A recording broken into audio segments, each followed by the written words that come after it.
Sir, sino po sila, sir? Hello, I'm Peter Malimban. Okay, Sir Pete, anong auto itong dala natin? This is my Toyota Innova 2010 model. May inspired po ba tong Innova natin, Sir Pete? Euro-inspired. Para po ba kayo nahilig sa pagkukotse? Sige. Nahilig ako sa pagkakotse no high school pa lang. Parang, kumbaga, introduce ako ng tatay ko sa pagmamaneho. Kasi mahilig ako sa video games ba? Ay, okay. Yung mga Need for Speed, mga ganun. Mga Gran Turismo yan, Yeah, boy. yeah, Yung mga ganyan. And then, yun, nung hanggang sa naging legal age ako, yun, tinuruan ako ng tatay kong magmaneho, then, yun na, tuloy-tuloy na. Tuloy-tuloy na yung pagkahilig. Yeah, boss. yeah. Yun, Then, yun, na ano rin ako sa mga tropa, kasi marami rin akong tropa nagkokotse pa. nabuyo na rin, Yeah, boss. Nabuyo. Mamaya pag-usapan natin, Sir Pete. Siyempre, di sa auto kotse, check natin. Loob, labas, makina. Okay lang po? Okay. Okay lang? So, tara, check na natin.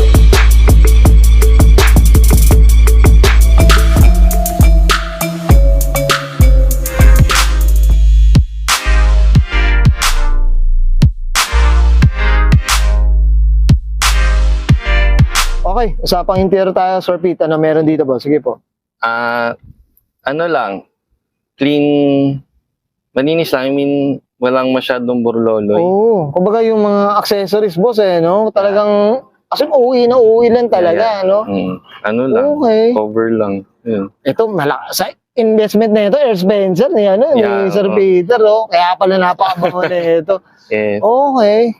So ito, boss, talagang since kailan mo pa naging project car tong Innova na isang to? taon na din, higit. Mga ganun na rin, boss. Okay.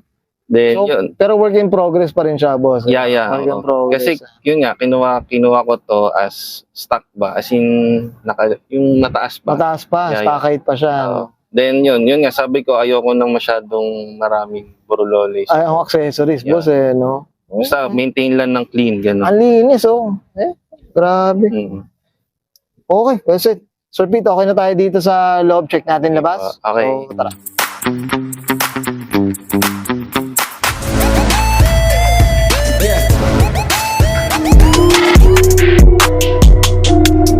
So, usapang exterior tayo. Sir Pete, ano meron dito naman? Sige po. Ayun.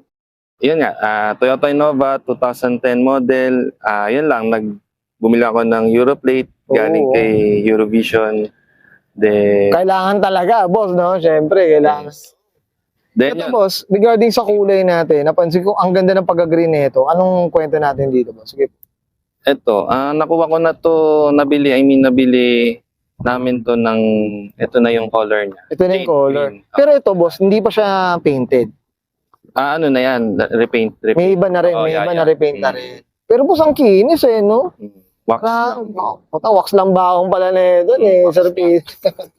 Ito, boss, usapang ano tayo, usapang mags, suspension, anong kwento, boss? Sige po.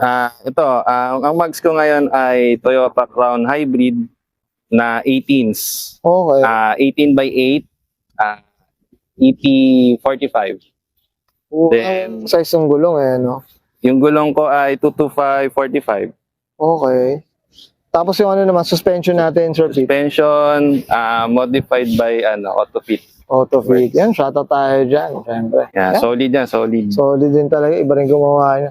Ito heavy din talaga, Sir Pete, no? Kasi privacy, minsan kasi may mga gamit si Mrs. Na, syempre, mahirap na, no? Importante, at least safe din talaga. Okay. Sige, boss, dito tayo sa... Ang kinis, oh! So, ano siya, ngayon ko lang na-appreciate yung ganitong jade green, ay, emerald, no? Okay. Sige, boss, dito sa likod, anong pinalitan dito, boss? Sige po. Yan, yun. Europlate din. Then, yun, tinanggal ko lang yung wiper sa likod. Wiper, delete, and... Then, yun, naka-dual muffler tip. Oo. Yan, Oh. gawang JD mufflers. Shady mufflers to. Pinaayos ko lang siya dun. So, yun. Malinis rin talaga pag twin tip siya, no? Oo. Dalawang tip. Kasi, yun, na-inspired nga ako sa maraming nag-twin tip Na- sa Euro. Sa Euro, Kaya, no? yan. Sa Euro, ano. Okay. Ito boss yung spoiler natin. Ano ba? Aftermarket na. Aftermarket, nakuha ko na to, Nakakabit Ganito na na, rin. oo. Nakakabit na. Oo. Ganda. That's it. Sir Pete, okay na tayo dito sa labas. Check natin engine. Siyempre. Sige pa. So, tara. Okay. Usapang engine bay tayo. Sir Pete, ano meron dito boss? Sige po. Ito, ang engine natin is 1TR FE Okay. na 2.0 engine. Oo, okay. Ito boss talagang ano ba, stock na stock pa talaga. Yeah, all stock. Yan. Okay. Medyo, ayun, madumi. Okay. Ayun. Tapos ito boss, ito regarding sa engine natin. Kamusta naman yung maintenance sa consumption natin, Sir Peter? Maintenance, okay naman kasi para siyang usual na sedan na madali yung parts, yung oil. Ayun. Sa Then, Toyota rin kasi boss yeah, no? matibay Wala yung kang Toyota. kahirap-hirap dito eh.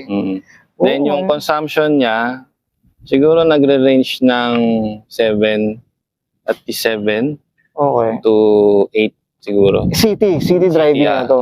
Okay. Tsaka manual kasi doon, boss. Tama. Yeah, mahal. Yun ang kaganda. Iba rin talaga pag manual, nalalaro mo rin talaga. Diba? Kumbaga, hindi katulad ng Matic. Matik, talagang pako ka rin talaga sa drive eh. No? Parang ganun. Okay. Sir Pete, okay na tayo dito, boss. Okay. Okay yan guys, nakita natin interior, exhaust engine, bay, syempre usapang Innova E-Variant mga kato. Dito kay Sir Peter Marinban. Sir Peter, syempre hindi mawala shoutout na tayo, boss. Sige po, go po. Shoutout sa aking mga kagrupo sa General Street Auto Club, then Euro Innova Crew, then Euro Inspired Enthusiasts yan, mga grupo ko. Then family and friends, then sa misis ko na si Shay. Yan, so sobrang supportive niya sa luho. Ayun, sa pagkukotse natin. Kotse, yan. Syempre up tayo dyan kay partner. Shoutout din pala sa AUB Pinas. Okay. Sir Pete, okay na, boss? Opo. Okay, disbayan ka na yan, Sir Peter. Marinba, Thank pasok you. yung 2010. Usapang Toyota Innova E-Variant. Usapang Euro Inspired, and this is Auto Culture.